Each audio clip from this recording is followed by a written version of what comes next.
Então, pessoal, eu sempre falo aqui no consultório que atividade física, dieta, uma nutrição saudável, ela melhora a qualidade e o resultado da cirurgia plástica. E mesmo a preparação no pré-operatório é muito importante. A paciente fazer uma cirurgia plástica emagrecida, com pouca massa de gordura, tem um resultado muito melhor. E eu falo sempre que a gordura, ela sequestra os hormônios, ela sequestra os medicamentos. Então, o paciente que está acima do peso tem uma recuperação mais demorada. Então, Juna, me diga, como que você prepararia uma paciente para uma cirurgia plástica? Pode ser qualquer tipo de cirurgia plástica.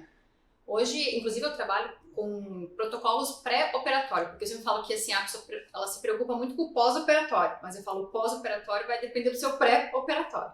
Então, geralmente, aí em torno de, o ideal seria pelo menos uns 90 dias para a gente estar desinflamando o corpo. Então, a questão da inflamação é um ponto extremamente importante, porque fazer uma cirurgia inflamada vai ter consequências, pode ter consequências bem difíceis, né, também. Então, a gente vai fazer todo um protocolo de desinflamar esse organismo, um foco muito na imunidade, porque você tem que estar preparada com a sua imunidade muito boa quando for fazer a cirurgia também. E rica em antioxidantes, tentar diminuir o máximo que der dos alimentos industrializados. E claro, se puder estar com peso adequado, a gente vai ter um resultado muito legal também. É isso mesmo. E, Juna, por exemplo, assim, ó, uma paciente que tem 1,65 de altura, assim, de cabeça mais ou menos, qual que você imagina o peso ideal para essa paciente? Olha, em torno de 60 quilos, 65 quilos já seria um peso que a gente considera, né? Uns 65, 65. Claro que vai depender muito da composição corporal dessa paciente, mas via de regra eu acho que a gente pode trabalhar com uns 65, 65, 60, 60, talvez um pouquinho menos. Tá. O que é um corpo inflamado? Então, assim, tanto que a gente inala, a gente ingere durante o nosso dia, pode causar coisas boas e coisas ruins. Então, na nossa célula acontecem reações químicas que podem ajudar ou prejudicar o corpo inteiro. Quando a gente está mais inflamado, principalmente por uma alimentação rica em alimentos industrializados, em açúcar, em farinha branca, em álcool, tudo no nosso organismo funciona de uma forma mais devagar, mais difícil. Então a gente sempre, quando a gente pensa numa inflamação, a gente pensa, sei lá, fiz uma ferida e aqui eu consigo ver, né? Essa inflamação eu consigo visualizar, eu consigo ver que está vermelha, que está sangrando, que está ruborizada. Quando a gente fala numa inflamação de dentro, a gente não consegue ver isso. E muitas vezes a pessoa só vai se perceber disso quando ela tem algum problema, quando aparece uma diabetes, quando aparece uma hipertensão. E na verdade isso há anos ela vem fazendo mal pro corpo dela, inflamando o corpo dela. E hoje a gente sabe que, eu posso falar talvez que todas as doenças não transmissíveis vêm de uma inflamação. Então estar desinflamado hoje é a grande chave para uma longevidade, para uma vida saudável e claro, para uma boa recuperação pós-cirurgia. E a respeito, assim, então, o que você tiraria da dieta do paciente para desinflamar? Quais são os vilões da dieta? Tá, com certeza, excesso de farinha branca. A gente sempre tem que pensar em modulação da insulina. Então, comer muito carboidrato, principalmente carboidratos que vão virar açúcar rápido no seu sangue, não é indicado. Então, farinha branca com certeza, açúcar também. Eu falo que os 2 pozinhos brancos ali a gente tem que cuidar muito. O álcool, alimentos processados.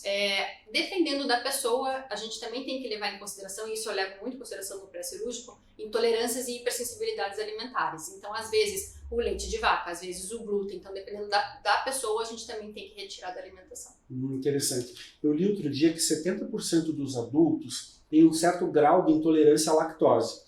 Porque nós, os seres humanos, somos os únicos mamíferos que, quando adulto, tomam leite. O que você acha disso? É uma verdade isso? Na verdade, sim, eu trabalho na área de nutrição funcional e ali nessa área a gente acaba estudando bastante isso. Hoje eu posso dizer que talvez até mais do que 70% das pessoas são intolerantes à lactose, depende do grau, né? Algumas mais, outras menos, principalmente no nosso início da vida e no final da vida a gente vai ser mais intolerante.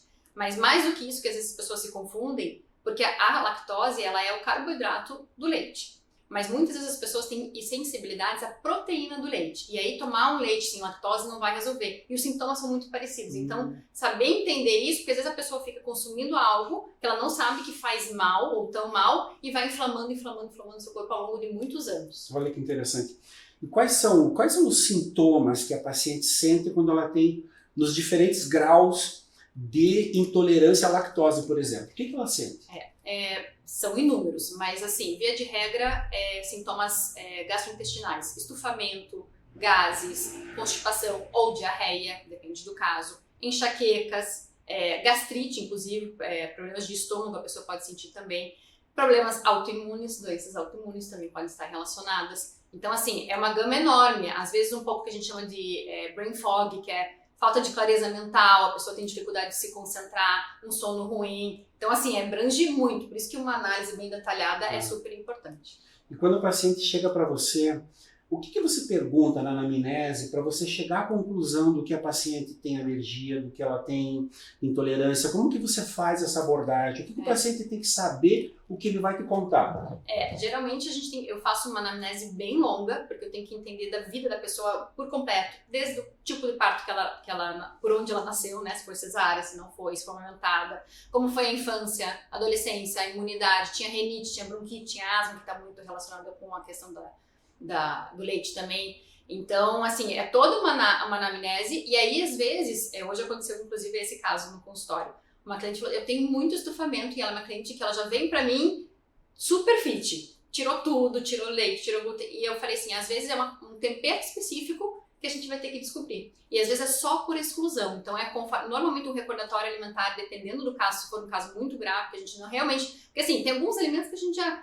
o glúten, o leite, o amendoim, a soja, a gente já tem uma noção que podem fazer mal para a maioria das pessoas. Mas às vezes é uma coisa muito individualizada e a gente tem que ir a fundo, através de recordatório, associando o sintoma para entender o que é. Que interessante, muito legal isso.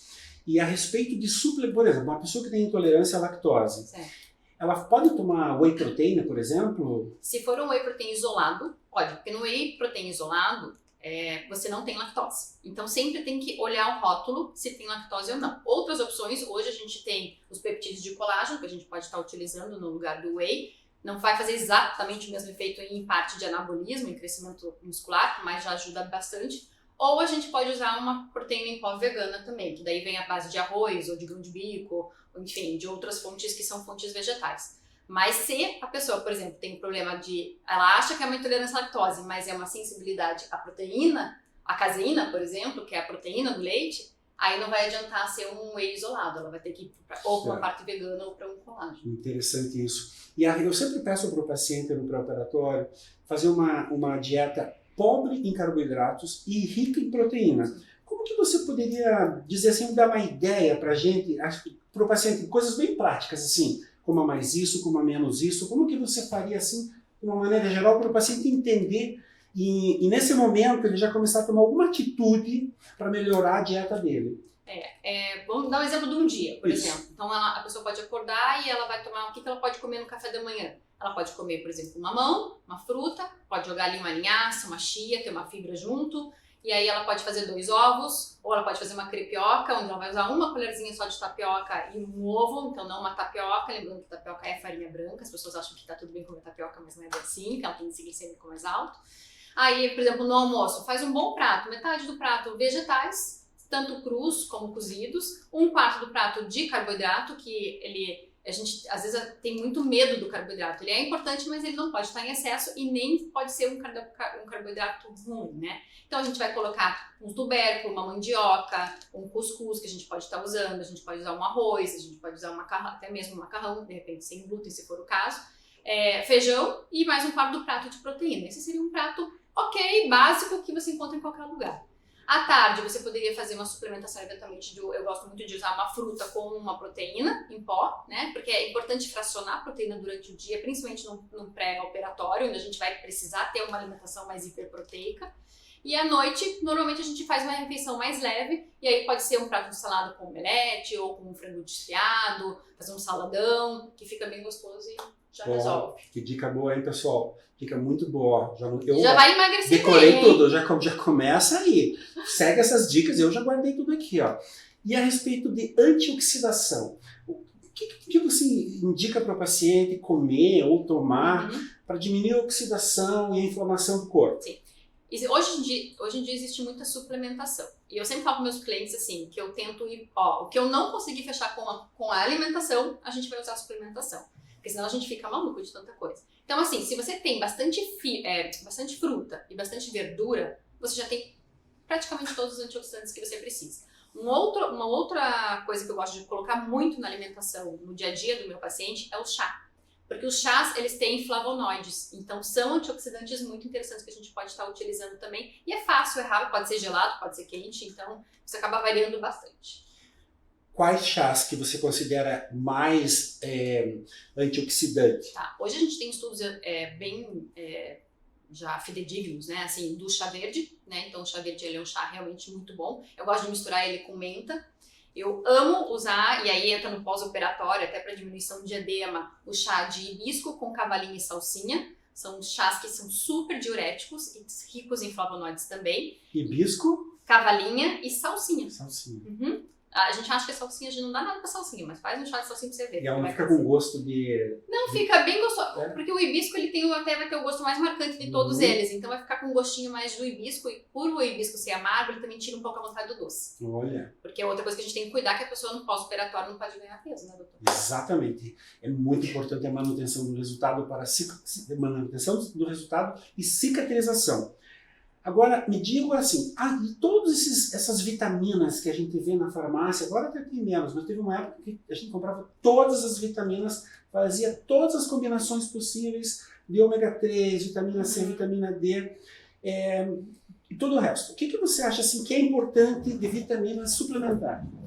Para pré-operatório, para pós-operatório? Para uma vida saudável. Para uma vida saudável. Ômega 3. Porque a nossa alimentação ela não tem ômega 3, o ômega 3 é um super antioxidante, então, ou seja, ele combate muito a inflamação. Então, o ômega 3 é uma coisa que eu acho assim que seria praticamente indispensável. Gosto muito da vitamina D, então, assim, principalmente a gente que mora aqui em Curitiba não pega muito sol, então eu pego no consultório 98% dos pacientes com vitamina D abaixo de 25 no exame de sangue, então tem que estar suplementando vitamina D também. Amo o magnésio, porque o magnésio ele age em mais de 200 reações bioquímicas no nosso organismo, então eu falo que ele é pau pra toda obra, ele melhora muito a disposição, ele ajuda no relaxamento à noite, ajuda na constipação, então o magnésio também.